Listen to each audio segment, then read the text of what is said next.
The interest of Kenyans, very objectively, are fought for.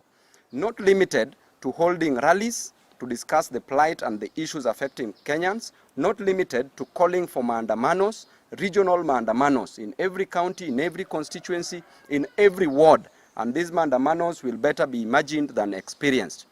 And today we are here to talk about various issues. After that, we will be telling you a timetable on how we'll be moving as members of the press, because we want you to be part of us. And the first issue that we want to talk about is the issue of health. Mheshimiwa Wamushomba has talked about the issue of fertilizers and the plight of farmers in various parts of this country. All the members of parliament here will talk about different issues. I want to talk about the issue of the health crisis. Right now, doctors are striking, and this is their 14th day into their strike. We don't want the government to relax, to let the doctors strike for over 100 days that happened between the year 2016 and 2017. There was a CBA, a collective bargain agreement, that was signed between the government and the doctors.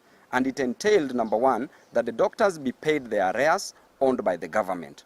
Up to now, the doctors in this country are owned some money by the government. Number two, that the interns be deployed. For the past 1 year, doctors who have trained, taken 6 years to train, and every year a doctor is trained with an average of around 600,000 Kenya shillings, which comes to around 3.6 million Kenya shillings. Then, after finishing your degree, you are not deployed anywhere. Clear on matters education that this government in itself, from the executive, is not educated. When you look at the members of the cabinet, they are not educated. Therefore, they cannot give preference to education in this country. So on matters capitation, the government is involved in a PR exercise. Look at what President Ruto has done in the last 1 year. Look at the marking of the KCPE examination. Just marking can be a problem to this government. What about releasing money? Number two, the KCSE exams. Marking of the KCSE exams was a problem. What about now? Number three, the varsity education. The government decided to increase fees such that the minimal amount of money for a social science course, an art course, is costing 300,000 Kenya shillings. Where will a Mama Mboga get that 300,000 Kenya shillings to educate their children? Up to now, as we speak, over 50,000 students haven't reported to Form 1. Up to now. But the government keeps saying that, you see, they are involved in matters education. They are not. So Ruto should not lie to us about issues of education, and we will start querying about his credentials. Because a Senate president cannot employ a person who is not even qualified to be a secretary. This is an intentional form of sabotage, because the government wants parents to pay fee using the e-citizen so that they can collect that money. Those parents are paying fees using chicken, goats, and some of them are working for those schools. How will you put a goat inside e-citizen? Exactly. You know, if the government fails to release this money, it is very simple. This team that you are seeing here, the ground team that you are seeing here, is out to sacrifice for the interest of Kenyans. We are going to put from primary school kids. From the time of colonialism, from the fight for multipartyism, from the fight for promulgation of the new constitution, and to the fight for devolution, every generation has had a chance to rise up and do what needed to be done. We are now called upon as a generation to rise up and do what needs to be done. We fought democracy, we fought new constitution, we fought multipartyism. Now it's time for economic emancipation. This is the duty of our generation. And we are here to announce that there is a new awakening. The young, the energetic, the charismatic, the revolutionary have arisen. And it's not going to be business as usual on the streets. We are going to rise up and take up our duty, our cardinal duty, to protect and preserve the interests of the local mwananchi. On the issue of the health, it has been my proposal, even during the BBI and even the NADCO report, that we must have a health service commission. Just the way we have a teacher service commission, we no longer hear about teacher strike. Disclaimer, yes, I want to give a disclaimer that I'm not Azimio, but I belong to the group of MPs that believe that the power of leaders emanate from the voters.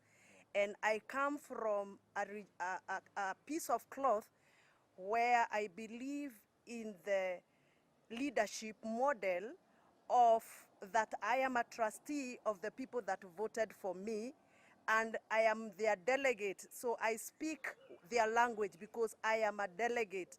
I am a trusted delegate. So if my people in Githunguri do not want taxes, I speak for them as their delegate. I have no mandate to speak my issues that pertains my people without their permission.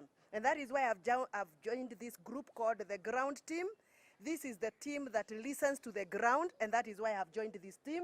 We took an oath, and one of the last lines in our oath is that there's a word there that says conscientiously discharge our duties. It means all members of parliament should use their conscience. That is why when you saw some of us opposing the finance bill, we didn't do it purely because of whether you're in Azimio or even Kenya Kwanza. It's because we used our conscience. And we can see some of the things that are happening in our country are wrong. The first issue that I want to talk about is the issue that you've seen in the medical sector. We have our doctors that are on strike. And I also want to bring another issue of NHIF. Because NHIF right now is refusing to make payments, especially in private hospitals. So we have so many people who have bills that they are unable to pay. And that means they are detained by the doctors or the hospitals. That is something that we must insist. And if the CS is unable to do that job, we'd ask her, step aside. Let somebody else take over and be able to handle that issue. I can state categorically that we are now having a looming health crisis. And we will be supporting our doctors in this matter. If they are going to walk in the street, we are together because we are the ground street. So the Sky team has failed to listen to our doctors. Number two, the issues we are facing, we are in lacuna state. We don't have any IEBC system in place. One constituency has gone almost a year without representation in the parliament. We are experiencing what we call constitutional crisis. We want full and immediate implementation of NANTICO report as soon as possible. The other issue of fertilizer, as we have heard and even witnessed, we have fake fertilizer. And I was shocked by one of the CS member here saying that we don't have a fake fertilizer. While our farmers are stressing it, we need that issue to be done away immediately. There are issues that this government is so vicious about. When it comes to passing the punitive finance bill, we saw what transpired when the executive was so vicious in making sure the bill passes. But when it comes to matters of national interest to the public, like the issue of health, you can see the laxity. We cannot have a country with doctors striking 64 years after independence, when USA Kenyata used to talk about eradicating disease in this country. But they are not serious even in trying to address the issue of doctors. Doctors' career is one of the most lucrative careers that the youth of this country have hope in. But if you tell us that you can train to be a doctor and be punished by this regime, you can see where we are going. And that is why we've chosen to stand up and say, we are the future of this country and will not watch it go down the drain. We are saying, as Team Ground, that the government listens to the people, listens to the youth. They have promised us jobs for the youth, affordable housing, and so much is not going the way they promised us. We are demanding that the youth of this country be given employment.